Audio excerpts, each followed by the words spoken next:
আমরা তাঁর নির্দেশ মতো কিছুক্ষণ আরতি দেখে ভগবান শূলপাণীশ্বরকে সাষ্টাঙ্গে প্রণাম করে ফিরে এলাম যাত্রী নিবাসে।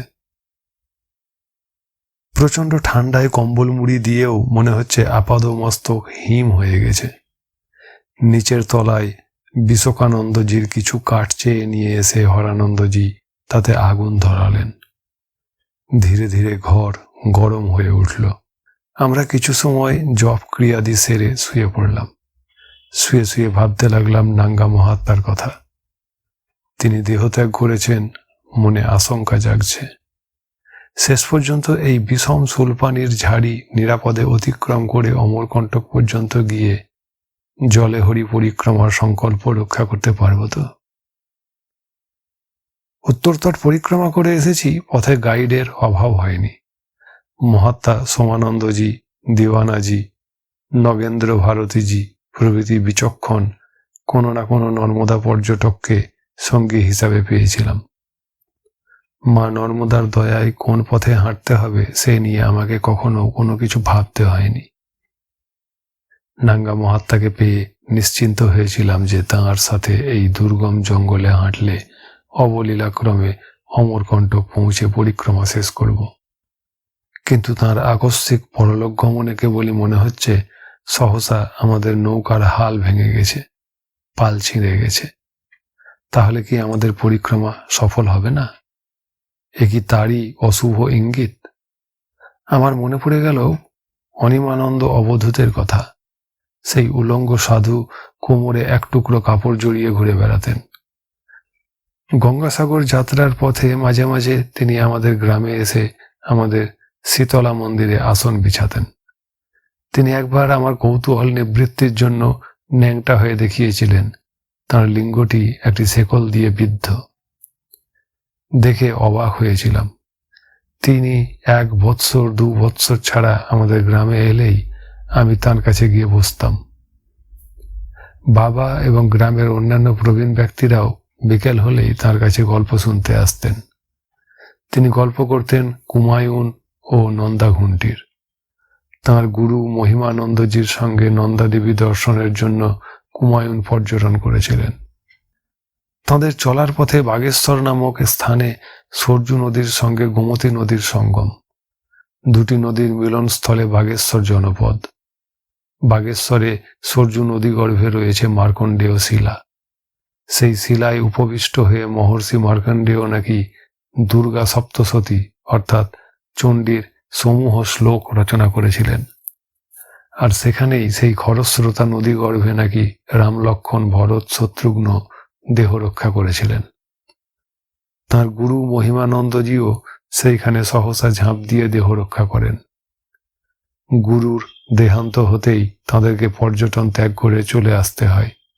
শেষ পর্যন্ত নন্দা দেবীর দর্শন তাদের ভাগ্যে ঘটেনি।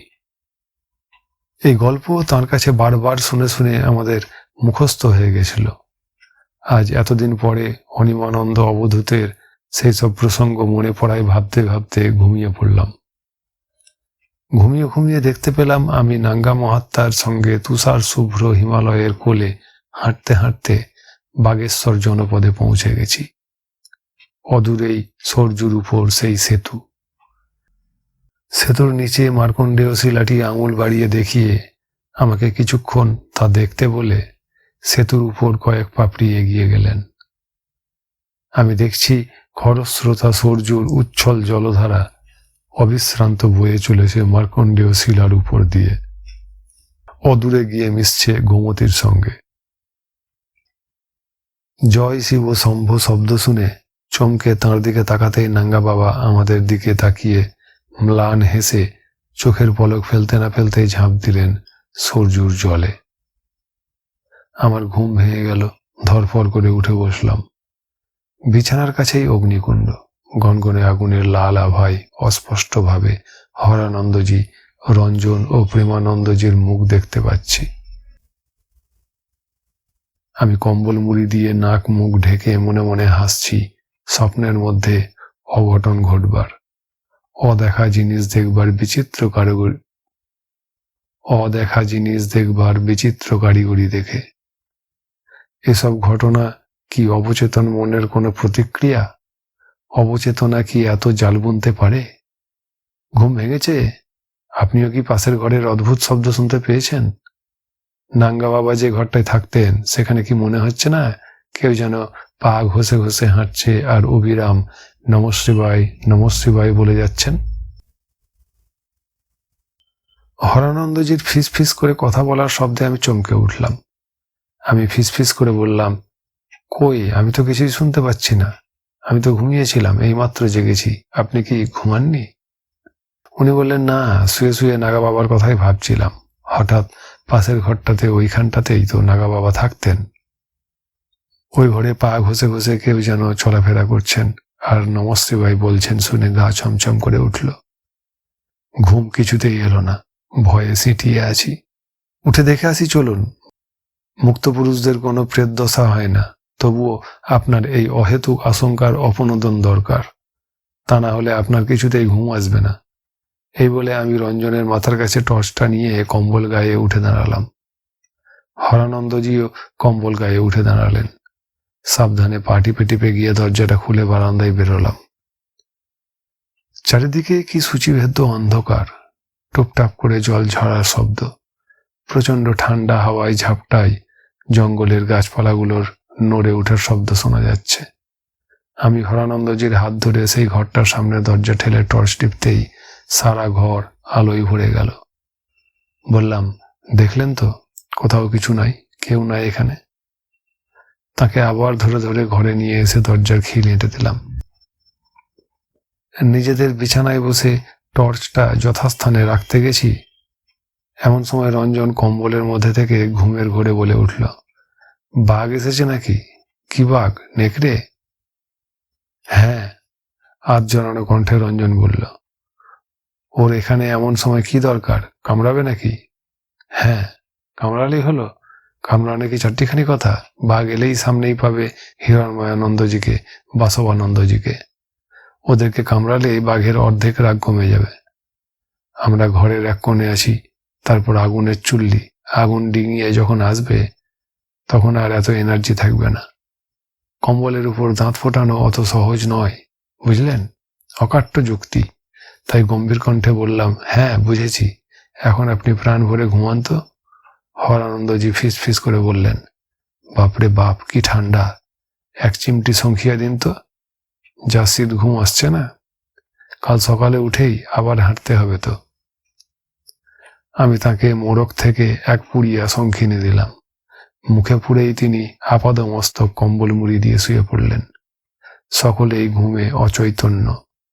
বিভিন্ন সুরে এবং ছাঁদে তাদের নাসিকা তালে বেতালে ডেকে চলেছে। আমিও কম্বল মুড়ি দিয়ে শুয়ে পড়লাম। সকাল 7টায় আমাদের ঘুম ভাঙল। সকলে যে যার ঝুলি কম্বল গাঁঠরি বেঁধে নিয়ে একে একে প্রাতকৃত্য সেরে নিতে লাগলাম।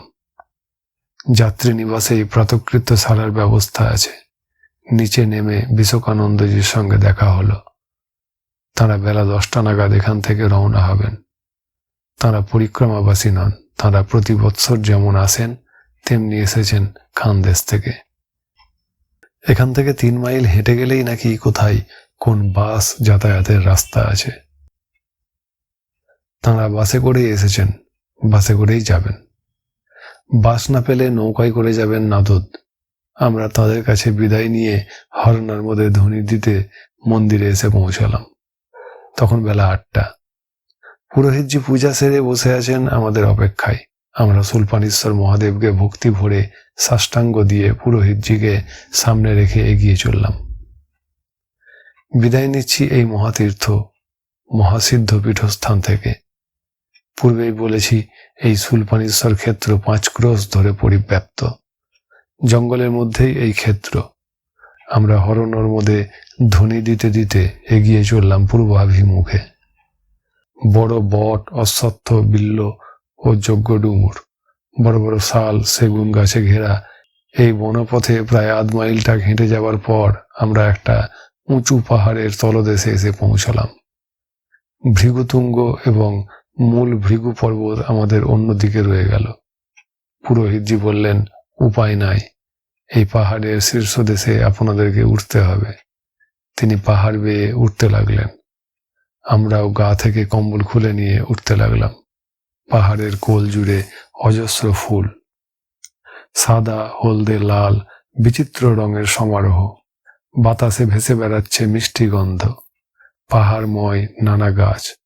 পাহাড় বেয়ে উঠতে উঠতে এক ধরনের বড় বড় গাছ দেখলাম, যার কাণ্ড এবং বড় বড় ডালের মোটা এবং পাতলা পাতলা ছাল অর্থাৎ আস্তরণগুলো আপনা হতে চির খেয়ে উঠে গেছে। তার কতক পড়ে আছে গাছের তলায়, কতকগুলো বা এখনো ডালের সঙ্গে জড়িয়ে আছে। একটা ছাল গাছের তলা থেকে কুড়িয়ে নিয়ে পুরোহিতজি আমাদেরকে দেখিয়ে বললেন, এই ছালগুলো চিনতে পারছেন কি? এইগুলো ভূর্জপত্র। এটা ভূর্জপত্রের গাছ। হিমালয়ের জঙ্গলে এই গাছ অজস্র আছে। সুলপানির ঝাড়িতেও কোথাও কোথাও এই গাছ দেখা যায়। হিন্দু ভারতবর্ষের এই গাছ বড় পবিত্র এবং বড় আদরের জিনিস। এই গাছের ছালে লিপিবদ্ধ হয়েছিল বেদ, পুরাণ এবং উপনিষদ।